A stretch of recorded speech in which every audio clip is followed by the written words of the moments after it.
Terima kasih Anda masih bersama kami di Kompas Petang dan saya langsung ke Mas Islah. Mas Islah, Mahfud MD ini mengklaim bahwa Mahfud dan juga Ganjar adalah petugas konstitusi yang diusung oleh partai politik. Apakah bisa ada jaminan yang pasti bahwa jika nanti terpilih Mahfud MD dan Ganjar tetap menjadi petugas konstitusi? Jadi sebenarnya embrio dari stigma petugas partai dan boneka partai itu muncul ketika Pak Jokowi dicapreskan oleh PDIP tahun 2014. Sehingga setiap capres yang dimunculkan oleh PDIP selalu diberi stigma boneka partai. Saya juga nggak ngerti. Dan ini juga dialami oleh Pak Jokowi dari 2 kali Pilpres 2014-2019, seolah-olah setiap orang yang dicalonkan oleh PDIP ini adalah boneka partai atau petugas partai. Maka kemudian Pak Mahfud berusaha mengconvince, berusaha meyakinkan setiap orang bahwa kalau orang yang ingin mengendalikan cawapresnya, terutama Pak Mahfud, atau capresnya misalnya Pak Ganjar, tentu saja tidak akan memilih Pak Mahfud. Pak Mahfud ini ingin membuktikan kepada khalayak bahwa saya dipilih oleh PDIP dan juga partai pengusung lainnya untuk menjadi cawapres justru karena saya ini memang nggak bisa dikendalikan. Nah ini yang ingin diketengahkan oleh Pak Mahfud. Jadi Pak Mahfud, lontaran Pak Mahfud itu tidak vis a vis dengan 02 atau juga dengan 01, tapi juga vis a vis dengan 01 dan 02, apalagi dengan Golkar. Tentu saja tidak. Karena di 02 juga bukan hanya Golkar, di 01 juga bukan hanya Nasdem misalnya. Tapi ini adalah bagaimana cara berkomunikasi Pak Mahfud untuk meyakinkan publik bahwa justru saya ini dipilih karena saya ini tidak siap untuk menjadi boneka partai, petugas partai, dan Pak Mahfud juga bukan partisan. Artinya Pak Mahfud ingin meyakinkan itu kepada penanya dan juga sekaligus kepada publik. Baik, Bang Doli, kalau melihat apa yang terjadi saat ini, koalisi Indonesia Maju bisa dikatakan koalisi gemuk untuk membantah dikendalikan oleh oligarki? Pertama saya kira bagus aja ya yang disampaikan oleh Pak Mahfud bahwa memang seharusnya tidak ada petugas partai. Jadi ada otokritik juga di dalam partai politik yang mengusung Pak Ganjar dan Pak Mahfud gitu loh. Tetapi seharusnya itu tidak perlu juga nyerempet-nyerempet nyerang-nyerang partai lain ya. Kita urus saja partai kita masing-masing kayak gitu ya. Jadi kebiasaan untuk menyerang tanpa kendali itu juga menurut saya tidak bagus ya. Sebetulnya dalam sistem pemerintahan kita ini kan susah. Kita tadi sudah memilih sistem demokrasi, di salah satu indikatornya adalah partai politik. Jadi semuanya memang aspirasi kekuatan itu melalui partai politik. Ya bahwa kemudian cara kita mau lebih objektif atau tidak itu memang penting ya. Tidak seharusnya semuanya harus ada dialektika, dialog dan segala macam. Nah kalau di Koalisi Indonesia Maju sendiri ya kita ini kan dari awal semuanya punya agenda masing-masing ya. Kemudian berproses ya, kita punya keputusan-keputusan internal kita yang kemudian menyatu bersama dengan keputusan partai-partai yang lain yang sama visi dan misinya. Ketemulah kemudian 9 partai politik ini membangun Koalisi Indonesia Maju. Jadi sesimpel itu saja. Jadi sama dengan proses pembangunan koalisi partai politik di pilpres-pilpres sebelumnya, di mana dalam undang-undang kita itu memang diatur bahwa pencalonan capres dan cawapres itu adalah gabungan partai politik ataupun gabungan partai politik. Nah karena kita ketemu visi misinya, agenda-agenda yang lainnya sama, ya kita kemudian bersatu membangun Koalisi Indonesia Maju. Sesimpel itu saja. Oke, Mas Riono, seperti kita tahu bahwa tadi juga disebutkan oleh Anda, metafora bebek ini kan sebenarnya begitu dalam. Jadi artinya juga bisa dikatakan begitu dalam. Nah menurut Anda sendiri untuk yang dimaksud Mahfud ini, bebek-bebek ini dikendalikan oleh siapa? Oligarki bagian manakah? Ya kalau kita tahu yang namanya oligarki tidak bisa dipisahkan dari kehidupan politik di Indonesia. Kenapa?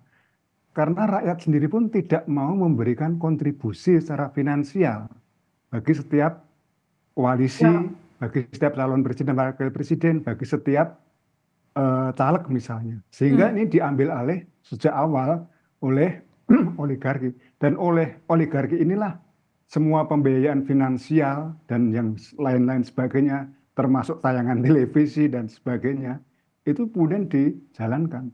Oligarki di Indonesia itu ajaib karena apa? Dia punya partai politik, punya uang besar, punya media yang bisa dikendalikan, dan seterusnya dan seterusnya.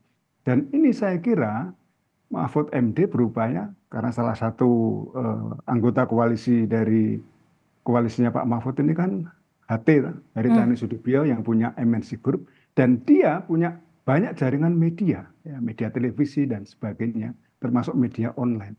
Pak Mahfud ingin menjaga jarak. Kami atau Ganjar dan Mahfud bukan petugas oligarki. Kami tidak gampang didikte. Dan ini adalah cara untuk memberikan diferensiasi. Bahwa kemudian yang terjadi Pak Mahfud tidak secara langsung menyerang 01 maupun 02, Anies Baswedan, Muhammad Iskandar, ataupun Prabowo Gibran. Itu memang kita sudah melihat cara kritik orang Indonesia, cara menyerang Indonesia tidak mungkin berjalan seperti itu, Mbak. Tapi kalau bisa dipertegas, oligarki yang dimaksud Mahfud MD ini adalah oligarki yang berkuasa saat ini, atau memang partai politik yang mendukungnya, atau seperti apa? Oligarki itu kalau bayangan saya itu bisa berkuasa, bisa menjadi pengusaha yang cukup mapan dan terkenal, atau dia bekerja di balik layar. Kalau dia menjadi pejabat, jelas oligarki ini kayaknya ya paling menjadi ketua partai, pemilik modal besar, pemilik televisi, pemilik partai politik, dan sebagainya. Itu yang dinamakan dengan oligarki. Kita bisa cek siapapun yang menjadi oligarki di Indonesia. Dan misalnya jumlah dana kampanye, itu pun menurut saya cuma basa-basi saja gitu loh. Kalau kita cek jumlahnya itu wah luar biasa, lebih banyak itu Mbak dari apa yang dilaporkan gitu. Baik, Mas Islah, statement Mahfud ini kan bisa dikatakan cenderung lebih berani dan mengena dengan metafora yang begitu dalam. Apa yang menjadi alasan dibalik ini semua? Apakah karena ada kecenderungan survei yang menurun seperti yang disebut oleh Andre Rosiade? Ya, saya ulangi sekali lagi, kalau soal survei ini dari dulu dari 2014 hampir mayoritas lembaga pollster itu selalu memenangkan Prabowo. Artinya artinya apa? Kita sudah terbiasa untuk menormalisasi hasil survei dan kita tidak pernah kaget dengan hasil survei. Karena memang dari sejak 2014 Prabowo itu selalu leading surveinya, tapi ujung-ujungnya pada faktanya kan selalu kalah. Nah ini artinya untuk soal survei kita udahlah forget it. Ini persoalan faktual di lapangan. Tapi yang saya ingin ketekankan di sini adalah betapa Pak Mahfud semakin tampil berani setelah mundur dari Menko Polhukam. Ini luar biasa. Daripada masih menjabat menteri tapi menjadi capres, atau masih menjabat menteri tapi menjadi tim sukses 02 yang akhirnya menjadi bebek-bebek yang dipegang lehernya. Baik, saya ke Bang Doli. Bermanfaat. Bang Doli, serangan-serangan ini apakah Golkar merasa dirugikan apalagi kita hanya tinggal menghitung hari menuju hari pencoblosan? Nah, saya kira kita tidak terpengaruh apa-apa dengan statement itu ya. Seperti yang saya katakan tadi, yaitu kan buat semua ya. Kalau memang maksudnya tadi jelaskan bahwa dia mengkoreksi tentang istilah petugas partai, ya artinya mengkoreksi otokritik terhadap lingkungannya sendiri gitu ya. Karena buat kita istilah petugas partai itu nggak ada. Nah, yang kedua soal survei, ya walaupun saya nggak mau bahas itu, tapi saya mau koreksi bahwa 2014-2019 yang leading Pak Jokowi. Ya, bahkan isu mau satu putaran itu kan sering dikemukakan juga pada 2019. Tapi saya nggak mau bahas itu. Nah, yang mau saya sampaikan adalah singkat saja. Sebaiknya tinggal sisa 98 hari ini kita ini fokus untuk mempromosikan ya masing-masing capres dan cawapres kita ini dengan ide-ide dan gagasan yang mengemuka, yang diminati oleh rakyat. Jadi nggak usah lagi saling menyerang yang enggak gitu ya. Yang itu kontraproduktif sebetulnya dengan perkembangan kedewasaan dan kesehatan demokrasi kita.